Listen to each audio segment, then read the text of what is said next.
नमस्कार मित्रांनो, मी प्रतिभा। तर आपण आज एसटीचं जे NCMC कार्ड आहे ते आता अनिवार्य झाले का? 1 मार्चपासून कार्ड नसल्यास प्रवास बंद होणार आहे का? सोशल मीडियावर फिरणाऱ्या बातम्या खऱ्या आहेत का? आज आपण थेट एसटी महामंडळाने काढलेला जो अधिकृत परिपत्रक आहे त्यावरून संपूर्ण जी माहिती आहे ती समजून घेणार आहोत।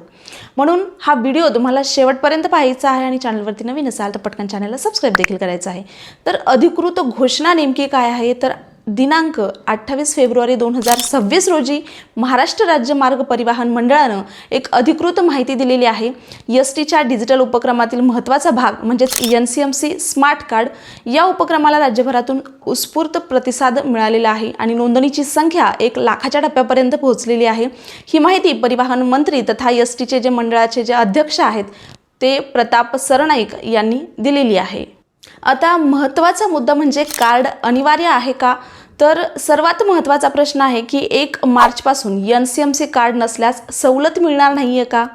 तर अधिकृत परिपत्रकानुसार जोपर्यंत 80% सवलतदार प्रवाशांची स्मार्ट कार्डची जी नोंदणी आहे ती पूर्ण होत नाही तोपर्यंत NCMC कार्ड अनिवार्य केले जाणार नाही। म्हणजे आताच्या घडीला घाबरण्याची गरज नाहीये, तुमचा प्रवास बंद होणार नाहीये। NCMC कार्डचा फायदा नेमकं काय आहे? तर हे कार्ड तुम्हाला हे कार्ड एक प्लास्टिकचं कार्ड नाही आहे, तर त्यामध्ये तुम्हाला तिकीट खरेदी करणं अधिक सुलभ जाणार आहे।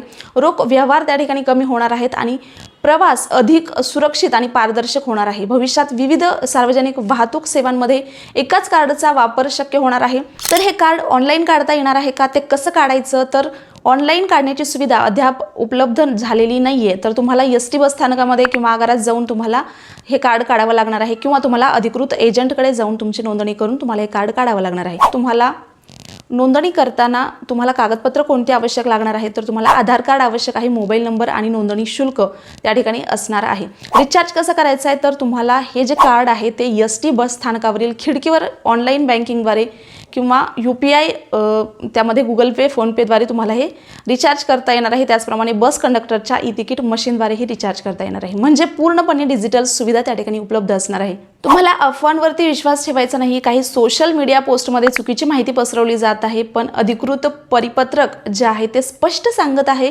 की NCMC कार्ड सध्या अनिवार्य नाही, टप्प्याटप्प्याने अंमलबजावणी त्या ठिकाणी होणार आहे। म्हणून फक्त अधिकृत माहितीलाच तुम्हाला महत्त्व द्यायचं आहे। तुमच्याकडे NCMC कार्ड आहे का? काढणार आहात का? कमेंटमध्ये नक्की सांगा। आणि हा व्हिडिओ आवडला असेल तर तुम्हाला या व्हिडिओला लाईक करायचं आहे, इतर मित्रांपर्यंत शेअर करायचं आहे आणि इथपर्यंत पाहिलेला असेल तर जाताना सबस्क्राईब करून आपल्या चॅनलला सपोर्ट करायचं आहे। धन्यवाद।